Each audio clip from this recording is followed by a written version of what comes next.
Ma mère est venue à la barre, car ils l'ont cité comme témoin.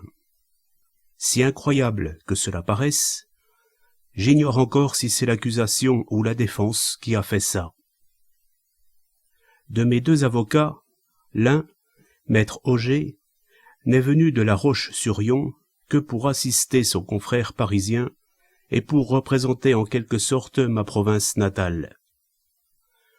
Quant à maître Gabriel, il m'interdisait farouchement de m'occuper de quoi que ce fût. « Est-ce mon métier ou le vôtre ?» s'écria-t-il de sa grosse voix bourrue. « Pensez donc, mon ami, qu'il n'y a pas une cellule de cette prison dont je n'ai tiré au moins un client. Ils ont fait venir ma mère, peut-être lui, peut-être les autres. Dès que le président a prononcé son nom, il s'est produit un remous dans la salle. Les gens des derniers rangs, les spectateurs debout, se sont dressés sur la pointe des pieds, et, de ma place, je les voyais tendre le cou. On m'a reproché de n'avoir pas versé une larme en cette circonstance. On a parlé de mon insensibilité. Les imbéciles. Et quelle malhonnêteté, quelle absence de conscience, d'humanité, de parler ainsi de ce qu'on ne peut pas savoir. Pauvre maman. Elle était en noir. Il y a plus de 30 ans qu'elle est toujours vêtue de noir, des pieds à la tête, comme le sont la plupart des paysannes de chez nous. Telle que je la connais, elle a dû s'inquiéter de sa toilette et demander conseil à ma femme. Je parierais qu'elle a répété 20 fois « J'ai si peur de lui faire tort ». C'est ma femme, sans aucun doute, qui lui a conseillé ce mince col de dentelle blanche, afin de faire moins d'œil, afin de ne pas avoir l'air de vouloir apitoyer les jurés. Elle ne pleurait pas en entrant, vous l'avez vu, puisque vous étiez au 4e rang, non loin de l'entrée des témoins. Tout ce qu'on a dit et écrit à ce sujet est faux. Voilà maintenant des années qu'on la soigne pour ses yeux, qui sont toujours larmoyants.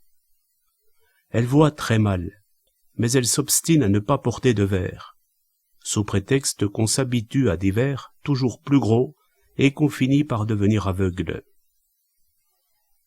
Elle s'est heurtée à un groupe de jeunes stagiaires qui encombraient le passage, et c'est à cause de ce détail qu'on a prétendu qu'elle titubait de douleur et de honte.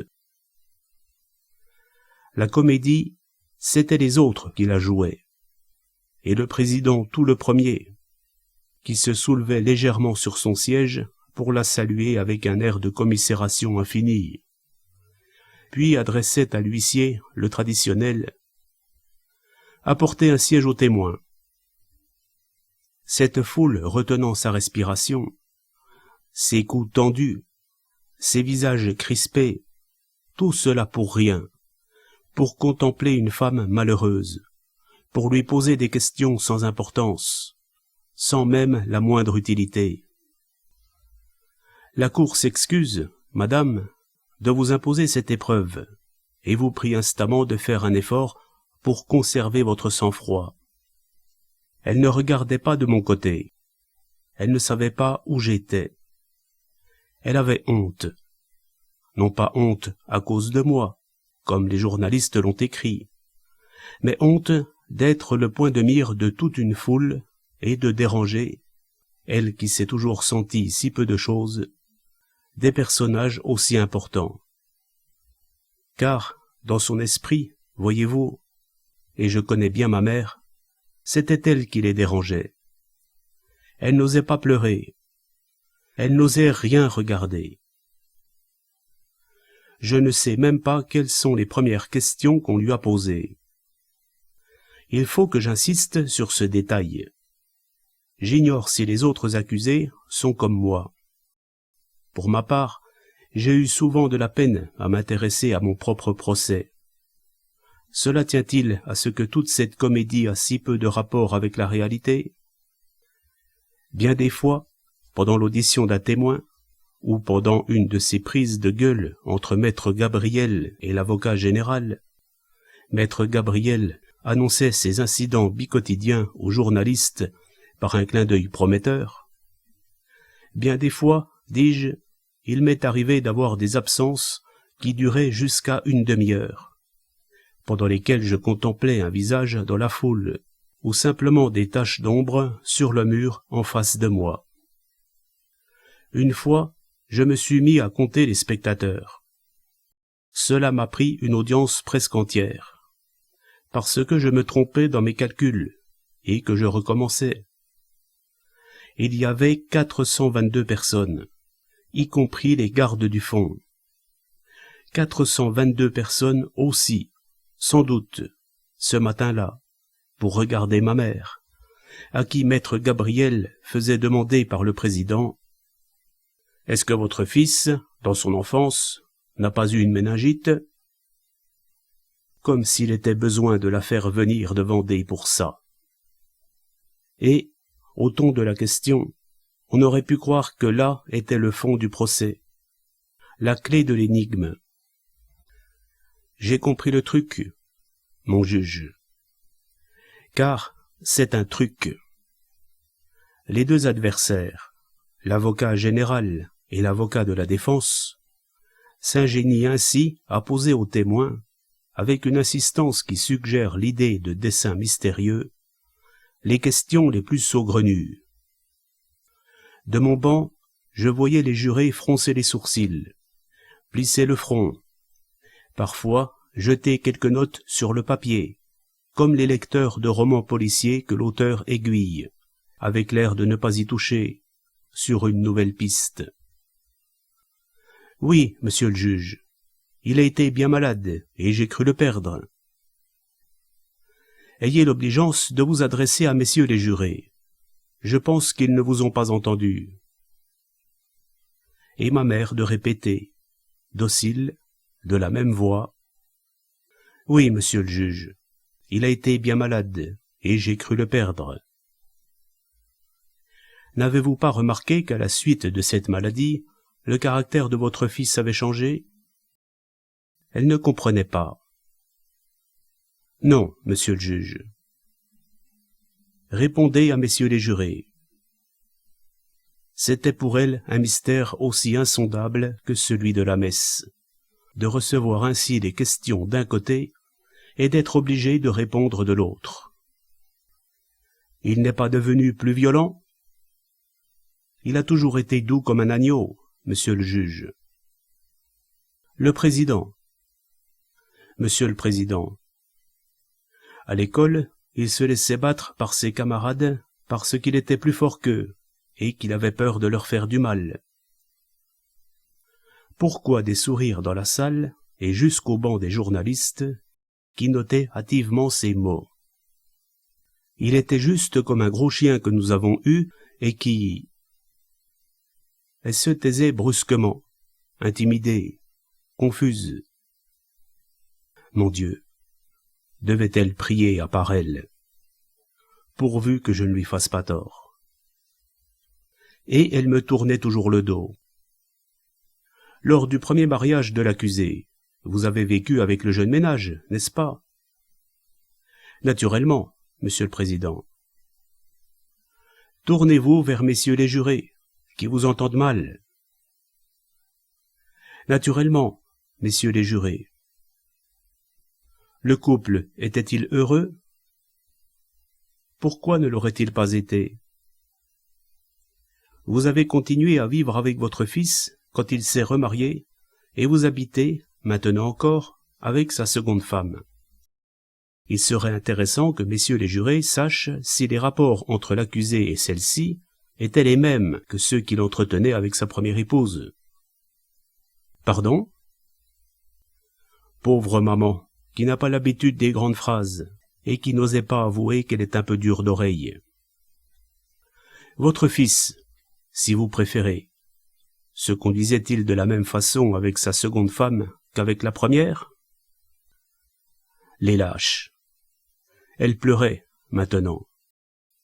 Pas à cause de moi, pas à cause de mon crime, mais pour des raisons qui ne les regardaient pas. Il se croyait malin, pourtant. À les observer, tout regard braqué sur une vieille femme en larmes, on aurait pu croire qu'ils allaient lui arracher la clé du mystère. C'est pourtant simple, mon juge.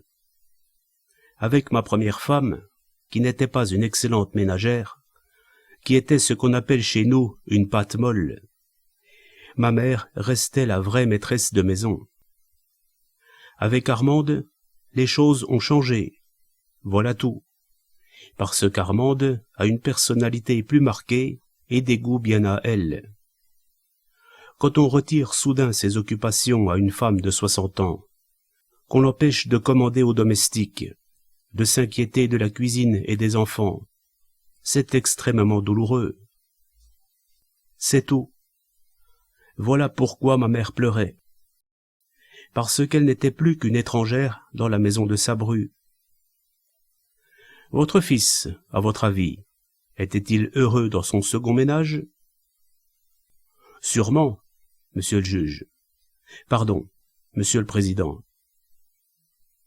Alors, dites-nous pourquoi il l'a quitté. Comme on pose une colle. Était-ce à elle de le savoir? Je ne pleurais pas, non. Je serrais les poings derrière mon banc. Je serrais les dents. Et, si je ne m'étais pas contenu, je me serais levé d'une détente pour hurler des injures. Si vous vous sentez trop lasse pour poursuivre cet interrogatoire, nous pourrions le reprendre à l'audience de l'après-midi. Non, monsieur, balbutiait maman. J'aime mieux tout de suite. Et, comme le président se tournait vers mon avocat, elle a suivi son regard et elle m'a aperçu. Elle n'a rien dit. Au mouvement de sa gorge, j'ai compris qu'elle avalait sa salive. Et je sais bien, moi, ce qu'elle m'aurait dit si elle avait pu m'adresser la parole. Elle m'aurait demandé pardon. Pardon d'être si maladroite, si empruntée, si ridicule. Car elle se sentait ridicule, ou, si vous préférez, pas à sa place, ce qui est pour elle la dernière des humiliations. Elle m'aurait demandé pardon de ne savoir que répondre, et aussi, peut-être, de me porter tort. Maître Auger, que je considérais comme un ami, Maître Auger, que ma femme avait envoyé de La Roche pour aider à la défense, pour que mon pays s'y associe en quelque sorte, a commis alors une vilainie. Il s'est penché vers Maître Gabriel, qui a tout de suite approuvé de la tête, et qui, comme à l'école, a levé la main pour indiquer qu'il désirait prendre la parole. Monsieur le Président, nous voudrions, mon confrère et moi, que vous demandiez au témoin dans quelles circonstances son mari est mort. Vous avez entendu la question, madame? Salaud! Elle était devenue bleue à force de pâleur. Elle tremblait tellement que l'huissier s'est approché d'elle pour le cas où elle piquerait une crise ou s'évanouirait. D'un accident, parvenait-elle à articuler très bas. On le lui fit répéter. Un accident de quoi? Il nettoyait son fusil dans l'atelier, derrière la maison. Un coup est parti. Maître Gabriel, je vous demande la permission d'assister, malgré la cruauté de ma question. Le témoin peut-il affirmer au tribunal que son mari ne s'est pas suicidé? Elle fit un effort pour se redresser, indignée. Mon mari est mort d'un accident.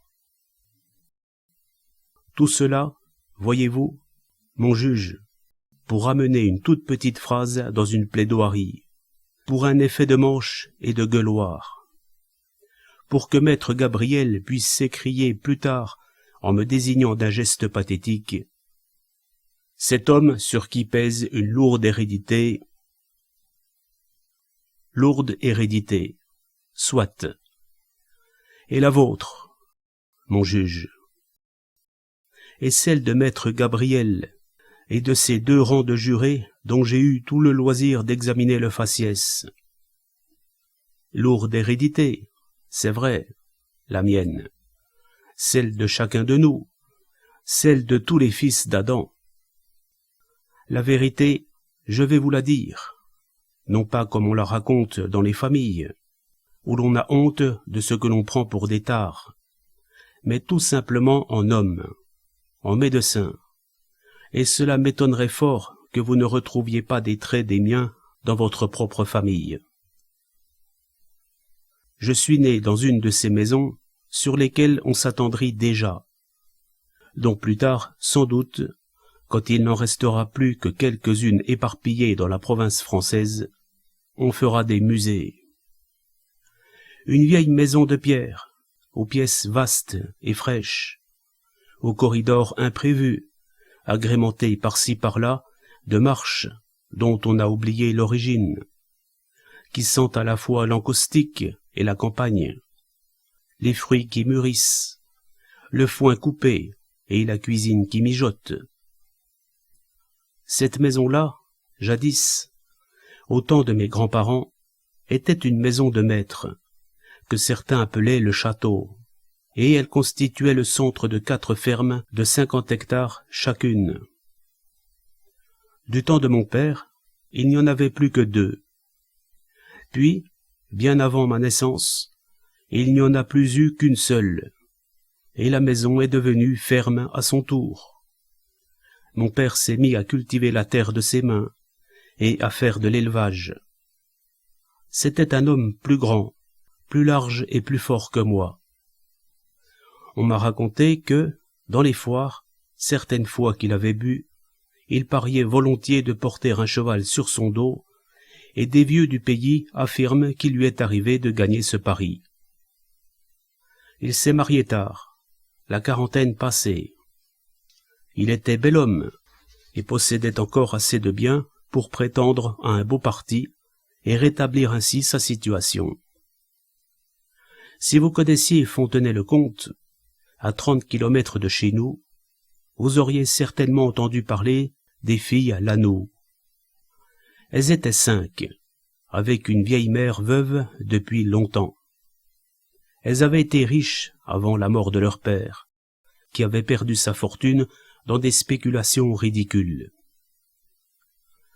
Du temps de mon père, les Lanoux, la mère et les 5 filles, occupaient toujours leur grande maison de la rue Rabelais, et ce sont encore aujourd'hui 2 vieilles demoiselles Lanoux, les dernières, qui l'habitent.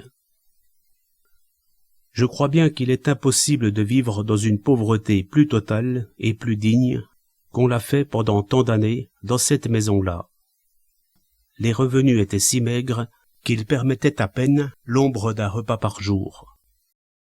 Ce qui n'empêchait pas les 5 demoiselles Lanoux, toujours accompagnées de leur mère, d'assister en grande pompe, gantées et chapeautées, à la messe et aux vêpres, et de défiler ensuite, la tête haute, dans la rue de la République. La plus jeune devait avoir 25 ans, mais c'est celle de 30 qu'un beau jour mon père a épousée. C'est ma mère, mon juge. Comprenez-vous que les mots « heureux » n'aient pas le même sens pour cette femme-là que pour ces messieurs du tribunal? Quand elle est arrivée à Bourgneuf, elle était si anémique que, pendant plusieurs années, l'air vif de la campagne lui a donné des étourdissements. Ses couches ont été difficiles. On a cru la perdre, d'autant plus que je pesais 6 kilos en naissant. Je vous ai dit que mon père cultivait lui-même une partie de ses terres. Et c'est vrai, sans l'être tout à fait. Une bonne part du travail, chez nous, dans les fermes, consiste à faire les foires du pays.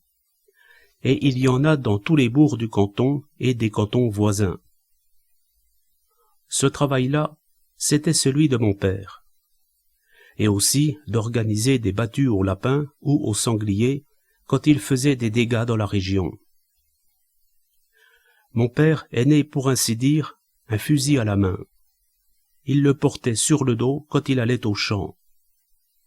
À l'auberge, il le tenait entre ses jambes, et je l'ai toujours vu avec un chien couché à ses pieds, le museau sur ses bottes. Vous voyez que je n'ai pas exagéré quand je vous ai affirmé que j'étais plus près de la terre que vous. J'allais à l'école du village. Je pêchais dans les ruisseaux, et je grimpais aux arbres comme mes camarades. Ai-je remarqué, à cette époque, que ma mère était triste? Ma foi, non. Pour moi, cette gravité qui ne la quittait guère était la caractéristique des mères, et aussi cette douceur, ce sourire toujours comme un peu voilé. Quant à mon père, il me hissait sur les chevaux de labour, sur les bœufs, il me donnait des bourrades, me lançait des mots-crus qui faisaient sursauter ma mère, et ses moustaches, que j'ai toujours connues grises, avaient, dès le matin, une forte odeur de vin ou d'alcool. Mon père buvait, mon juge. Est-ce qu'il n'y en a pas invariablement un par famille? Moi, c'était mon père. Il buvait dans les foires. Il buvait dans les fermes et à l'auberge. Il buvait chez nous. Il guettait les passants sur le seuil pour avoir l'occasion de les emmener boire dans les chais. C'était dans les foires le plus dangereux, parce que, quand il avait bu, les choses les plus ahurissantes lui paraissaient normales. Je n'ai compris que plus tard, car j'en ai vu d'autres qui lui ressemblaient. Je pourrais dire que chaque village a le sien. Une génération vous sépare de la terre, et vous n'avez sans doute pas connu l'implacable monotonie des saisons, le poids du ciel, dès 4 heures du matin, sur vos épaules, le cheminement des heures avec leur compte toujours plus chargé de soucis quotidiens. Il y en a qui ne s'en aperçoivent pas, et on dit qu'ils sont heureux. D'autres boivent, font la foire et courent les filles. C'était le cas de mon père. Il avait besoin, dès son réveil, de se remonter avec un verre d'eau-de-vie pour acquérir cette alacrité joyeuse qui le rendait fameux dans tout le canton. Ensuite, il avait besoin d'autres verres, d'autres bouteilles pour entretenir ce semblant d'optimisme. Et cela, voyez-vous, mon juge, je crois que ma mère l'a compris. Qui sait, c'est peut-être la principale raison pour laquelle je l'aime et la respecte. Jamais, alors que la plus grande partie de notre vie s'écoulait dans la salle commune, et que, comme tous les enfants, j'avais les oreilles aux aguets, je n'ai entendu ma mère dire « Tu as encore bu, François ?» Jamais elle n'a demandé à mon père où il était allé, même quand, un jour de foire, il avait dépensé le prix d'une vache avec les filles. Je crois bien que, dans son esprit, c'est cela qu'elle appelle le respect. Elle respectait l'homme. Ce n'était pas seulement de la reconnaissance, parce qu'il avait épousé une des 5 filles Lanoux. Plus simplement, elle sentait, au fond d'elle-même, qu'il ne pouvait pas être autrement. Combien de fois, le soir quand j'étais couché, ai-je entendu la voix claironnante de mon père annonçant l'invasion de la maison par des amis ramassés un peu partout, plus ivres les uns que les autres, qui venaient boire une dernière bouteille. Elle les servait. Elle venait de temps en temps écouter à ma porte, et je faisais semblant de dormir, car je savais sa peur de me voir retenir les mots malsonnants qu'on gueulait dans la salle. À chaque saison, ou presque, on vendait un bout de terre, un écart, comme nous disons. Bah, cette pièce-là, placée si loin, nous donne plus de mal que ce qu'elle nous rapporte, disait mon père, qui, ces jours-là, n'avait pas son air habituel. Et il restait des journées, parfois des semaines, sans boire, sans toucher seulement à un verre de vin. Il s'efforçait de paraître gai, mais sa gaieté sonnait faux. Un jour que je jouais près du puits, je m'en souviens encore, je l'ai aperçu, couché de tout son long au pied d'une meule, le visage tourné vers le ciel. Et il m'a paru si long, si immobile, que je l'ai cru mort et que je me suis mis à pleurer. En m'entendant, il a semblé sortir d'un rêve. Je me demande s'il m'a reconnu tout de suite, tant ses yeux regardaient loin. C'était un de ces soirs glauques, avec un ciel d'un blanc uni, à l'heure où l'herbe devient d'un vert sombre et où chaque brin se découpe, frissonnant dans l'immensité, comme sur les toiles des vieux maîtres flamands. « Qu'est-ce que tu as, fiston ?» ?»« Je me suis tordu le pied en courant. »« Viens t'asseoir ici. » J'avais peur, mais je me suis assis dans l'herbe près de lui. Il m'a entouré les épaules de son bras. On voyait la maison au loin, et la fumée qui montait toute droite de la cheminée sur le blanc du ciel. Mon père se taisait, et parfois ses doigts se crispaient un peu sur mon épaule. Nous regardions le vide, tous les deux. Nos yeux devaient avoir la même couleur, et je me demandais si mon père, lui aussi, avait peur. Je ne sais pas combien de temps j'aurais été capable de supporter cette angoisse, et je devais être tout pâle quand il y a eu un coup de feu du côté du bois perdu. Alors, mon père s'est secoué, a sorti sa pipe de sa poche et a retrouvé sa voix naturelle pour me dire en se levant « Tiens, Mathieu qui tire un lièvre dans le pré bas. » 2 ans ont passé. Je ne me rendais pas compte que mon père était déjà vieux, plus vieux que les autres pères. Il lui arrivait de plus en plus souvent de se lever la nuit, et j'entendais des bruits d'eau, des chuchotements. Après quoi, le matin, il paraissait fatigué. À table, ma mère disait en poussant vers lui une petite boîte en carton « N'oublie pas ta pilule ». Puis, un jour, alors que j'avais 9 ans et que j'étais à l'école, un de nos voisins, le père Courtois, est entré dans la classe et a parlé bas à l'instituteur. Tous les deux me regardaient. « Mes enfants, je vous demande d'être sages pendant quelques minutes. À l'avoine, mon petit, veux-tu venir avec moi dans la cour ?» C'était en été. Le ciment de la cour était chaud. Il y avait des roses moussues autour des fenêtres. « Viens par ici, mon petit Charles. » Le vieux Courtois avait déjà gagné le portail où il attendait, adossé à la grille de fer forgé. L'instituteur m'entourait l'épaule de son bras, comme mon père l'avait fait jadis. Le ciel était très bleu, plein de chants d'alouettes. « Te voilà un petit homme, Charles, n'est-ce pas? Et je crois que tu aimes beaucoup ta maman. Eh bien, il va falloir que tu l'aimes encore davantage, parce que désormais, elle a grand besoin de toi. » J'avais compris avant la dernière phrase. Alors que je n'avais jamais envisagé que mon père pourrait mourir, je me le représentais mort. Je le voyais, couché de tout son long, au pied de la meule, comme 2 ans plus tôt, un soir de septembre. Je n'ai pas pleuré, mon juge, pas plus qu'à la cour d'assises. Tant pis pour les journalistes qui me traiteraient une fois de plus de crapaud visqueux. Je n'ai pas pleuré, mais il m'a semblé que je n'avais plus de sang dans les veines. Et, quand le vieux Courtois m'a emmené chez lui en me tenant par la main, je marchais comme dans la plume. Je traversais un univers aussi inconsistant que de la plume. On ne m'a pas laissé voir mon père. Je ne suis rentré chez nous que quand il était déjà dans le cercueil.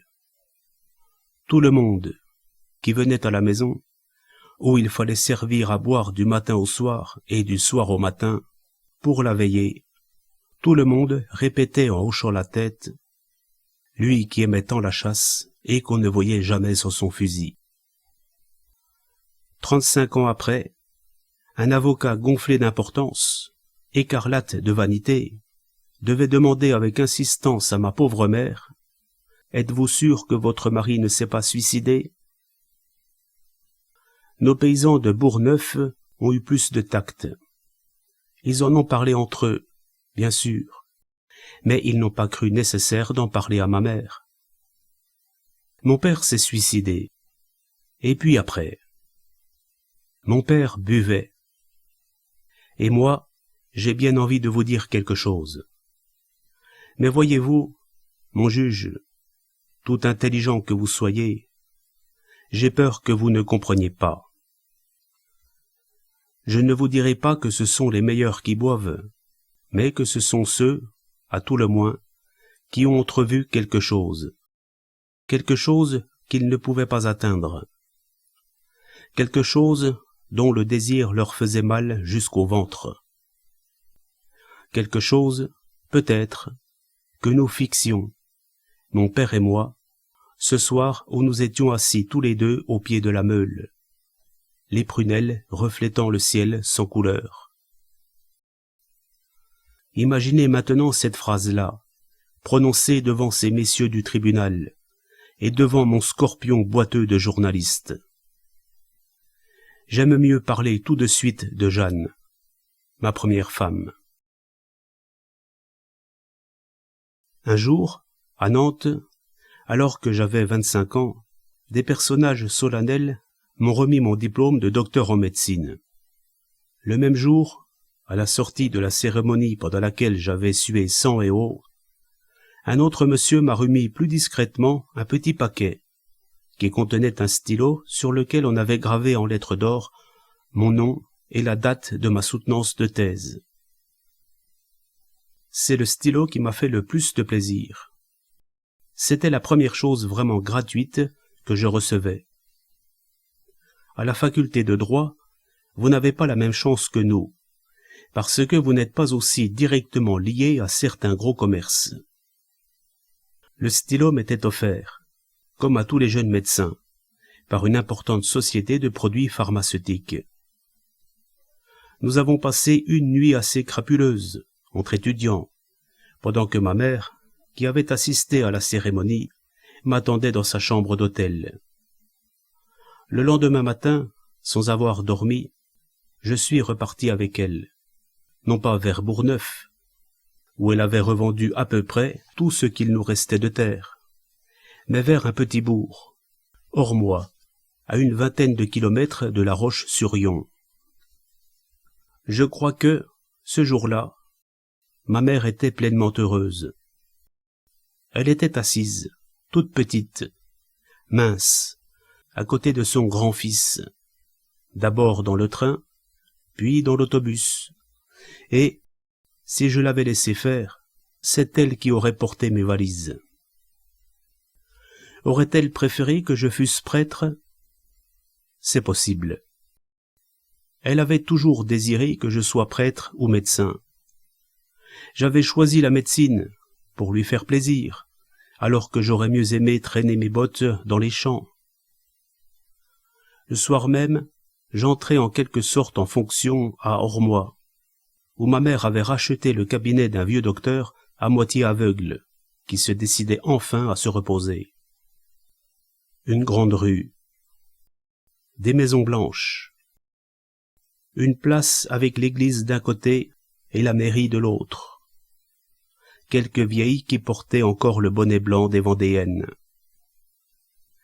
Enfin, comme nous n'étions pas assez riches pour nous payer une auto, et qu'il me fallait un véhicule pour faire mes visites dans les fermes d'alentour, ma mère m'avait acheté une grosse moto peinte en bleu. La maison était claire, trop grande pour nous deux, car ma mère ne voulait pas que nous prenions une servante, et, aux heures de consultation, ouvrait elle-même la porte aux malades. Le vieux docteur, qui s'appelait Marchandeau, s'était retiré à l'autre bout du village. où il avait acheté une petite propriété, et passait ses journées à cultiver son jardin. Il était maigre, tout chenu, et portait un vaste chapeau de paille qui lui donnait l'air d'un étrange champignon. Il fixait longtemps les gens avant de leur parler, parce qu'il n'était pas sûr de sa vue, et qu'il attendait d'entendre le son de leur voix. Peut-être étais-je heureux aussi, mon juge. Je n'en sais rien. J'étais plein de bonne volonté. J'ai toujours été plein de bonne volonté. Je voulais faire plaisir à tout le monde, et à ma mère avant tout. Voyez-vous notre petit ménage? Elle me soignait, me dorlotait. Elle trottait toute la journée à travers la maison trop grande, afin de la rendre toujours plus agréable, comme si elle avait senti confusément le besoin de me retenir. Me retenir de quoi? N'est-ce pas pour me retenir qu'elle voulait me voir prêtre ou médecin? Elle montrait, vis-à-vis de son fils, la même docilité, la même humilité qu'elle avait montrée à l'égard du Père, et je l'ai rarement vue assise à table en face de moi. Elle tenait à me servir.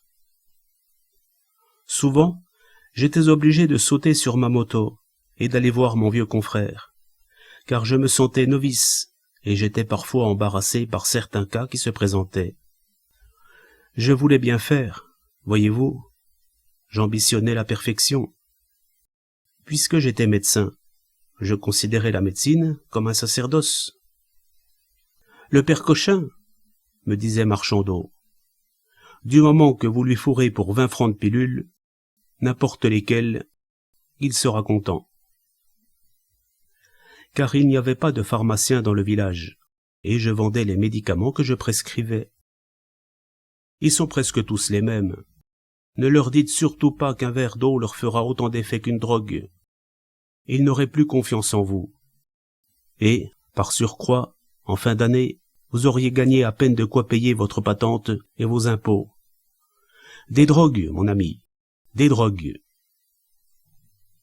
Le plus amusant, c'est que, comme jardinier, le vieux Marchandeau avait exactement la mentalité des malades dont il se moquait. Du matin au soir, il nourrissait ses plates-bandes des produits les plus invraisemblables, dont il lisait le nom dans les catalogues et qu'il faisait venir à grands frais. Des drogues. Ils ne demandent pas à être guéris, mais à se soigner. Et surtout, ne leur dites jamais qu'ils ne sont pas malades. Vous seriez perdus. Le docteur Marchandeau, qui était veuf, avait marié une de ses 2 filles à un pharmacien de La Roche, et vivait avec la seconde, Jeanne, qui avait alors 22 ans. Je voulais bien faire. Je vous l'ai dit. Je le répète. Je ne sais même pas si elle était jolie. Mais je savais qu'un homme, à un certain âge, doit se marier. Pourquoi pas Jeanne? Elle me souriait timidement à chacune de mes visites. C'était elle qui nous servait le verre de vin blanc, de tradition chez nous. Elle prenait un air discret, effacé. Toute sa personne était ainsi effacée. À tel point qu'après 16 ans, j'ai de la peine à la revoir en esprit. Elle était douce, comme ma mère. Je n'avais pas d'amis au village. Je me rendais rarement à La Roche-sur-Yon, car, dans mes moments libres, je préférais me servir de ma moto pour aller à la chasse ou à la pêche. Je ne lui ai, pour ainsi dire, pas fait la cour. « Il me semble que tu tournes autour de Jeanne, » m'a dit ma mère, un soir que nous attendions en silence, sous la lampe, le moment d'aller nous coucher. « Tu crois ? C'est une brave jeune fille, et il n'y a rien à dire sur elle. » Une de ces jeunes filles, vous savez, qui étrennent leurs robes d'été et leurs nouveaux chapeaux à Pâques, et leurs manteaux d'hiver à la Toussaint. Comme tu ne resteras quand même pas célibataire, pauvre maman, elle m'aurait évidemment préféré curé. Veux-tu que j'essaie de savoir ce qu'elle en pense? C'est ma mère qui nous a mariés. Nous sommes restés fiancés 1 an, parce que, à la campagne, quand on se marie trop vite, les gens prétendent que c'est un mariage de nécessité. Je revois le grand jardin des Marchandeaux, puis, l'hiver, le salon avec son feu de bûche, où le vieux docteur ne tardait pas à s'endormir dans son fauteuil. Jeanne travaillait à son trousseau. Puis est venue la période où l'on s'est occupé de la robe de mariée, et enfin celle où nous passions nos soirées à dresser et à réviser la liste des invités. Est-ce comme cela que vous vous êtes marié, mon juge? Je crois que je finissais par être impatient. Lorsque je l'embrassais, contre la porte, au moment de la quitter, j'étais troublé par la chaleur qui émanait de son corps. Le vieux Marchandeau était content de voir sa dernière fille casée. Maintenant, enfin, je vais pouvoir vivre comme un vieux renard, disait-il de sa voix un peu cassée. Nous avons passé 3 jours à Nice, car je n'étais pas assez riche pour me payer un remplaçant, et je ne pouvais abandonner ma clientèle plus longtemps. Ma mère y avait gagné une fille plus docile que si elle avait été sa propre enfant. Elle continuait à diriger notre ménage. « Qu'est-ce que je dois faire, maman ?» questionnait Jeanne avec une douceur angélique. « Reposez-vous, ma fille, dans l'état où vous êtes, car Jeanne a été tout de suite enceinte. Je voulais l'envoyer accoucher en clinique, à La Roche-sur-Yon. J'étais un peu effrayé. Mon beau-père se moquait de moi. La sage-femme du pays fera tout aussi bien l'affaire. Elle a mis au monde un bon tiers du village. Cela n'en a pas moins été très dur. C'était toujours mon beau-père qui m'encourageait. Avec ma femme, la première fois, c'était encore pis. Mais vous verrez qu'au deuxième, j'avais toujours parlé d'un fils. Je ne sais pas pourquoi. Les femmes, je veux dire ma mère et Jeanne, s'étaient fixées sur cette idée d'un garçon. Nous avons eu une fille, et ma femme est restée au moins 3 mois malade à la suite de ses couches. Excusez-moi, mon juge, si je parle d'elle avec ce qui pourrait passer pour de la désinvolture. La vérité, voyez-vous, c'est que je ne la connaissais pas, que je ne l'ai jamais connue. Elle faisait partie du décor de ma vie. Elle faisait partie des conventions. J'étais médecin. J'avais un cabinet, une maison claire et gaie. J'avais épousé une jeune fille douce, et comme il faut. Elle venait de me donner un enfant, et je la soignais du mieux que je pouvais. De loin, cela me paraît terrible, parce que je n'ai jamais cessé de savoir ce qu'elle pensait, de savoir qui elle était réellement. Nous avons dormi dans le même lit pendant 4 ans.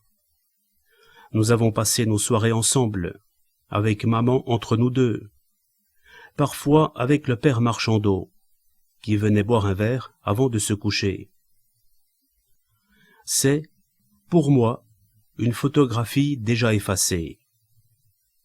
Je ne me serais pas indigné, je vous assure, si, aux assises, le président m'avait déclaré en me désignant d'un doigt menaçant « Vous l'avez tué !»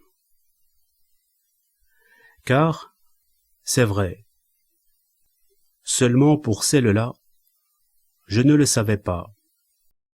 Si on m'avait demandé à brûle-pourpoint « Aimez-vous votre femme ?» j'aurais répondu le plus candidement du monde « Mais naturellement, parce qu'il est convenu qu'on aime sa femme. » Parce que je ne voyais pas plus loin. Il est convenu aussi qu'on lui fait des enfants. Tout le monde le répétait. Le suivant sera sûrement un gros garçon. Et je me laissais séduire par cette idée d'avoir un gros garçon. Cela faisait plaisir à ma mère aussi. Je l'ai tuée à cause de cette pensée d'un gros garçon qu'on m'avait mise dans la tête et que je finissais par prendre pour mon désir propre. Quand Jeanne a fait une fausse couche, après son premier bébé, j'ai été un peu inquiet. « Cela arrive à toutes les femmes », me disait son père. Vous verrez, après quelques années de pratique, elle n'est pas forte. Ce sont les femmes qui paraissent n'avoir pas de santé qui sont les plus résistantes. Regardez votre maman. J'ai continué, mon juge. Je me suis dit que le docteur Marchandeau était plus âgé que moi, avait plus d'expérience que moi, et qu'il devait par conséquent avoir raison. Un gros garçon, très gros, d'au moins 6 kilos, puisque je pesais 6 kilos en naissant. Jeanne ne disait rien. Elle suivait, à travers la maison, le sillage de ma mère. « Voulez-vous que je vous aide, maman ?» J'étais toute la journée sur ma grosse moto, à faire mes visites, à pêcher. Mais je ne buvais pas. Je n'ai jamais été buveur. Je trompais à peine Jeanne. Nous passions la soirée à 3 ou à 4. Puis nous montions. Je lui disais, avec l'air de plaisanter, « On fait le fils ?» Elle souriait timidement. Elle était très timide. Elle a été enceinte à nouveau. Tout le monde s'est réjoui et m'a annoncé le fameux garçon de 12 livres. Moi, je lui donnais des fortifiants, je lui faisais des piqûres. La sage-femme vaut tellement mieux que tous ces chirurgiens de malheur, me répétait mon beau-père. Quand il a fallu avoir recours au forceps, on m'a appelé. La sueur qui me coulait sur les paupières m'empêchait presque de voir. Mon beau-père était là aussi, à aller et venir comme ces petits chiens qui ont perdu la piste. « Vous verrez que ça ira très bien. Très bien, » répétait-il. J'ai eu l'enfant, en effet. Une énorme fille, à qui il ne manquait que quelques grammes pour faire les 12 livres. Mais la mère mourait 2 heures plus tard, sans un regard de reproche, en balbutiant « C'est bête que je ne sois pas plus forte. »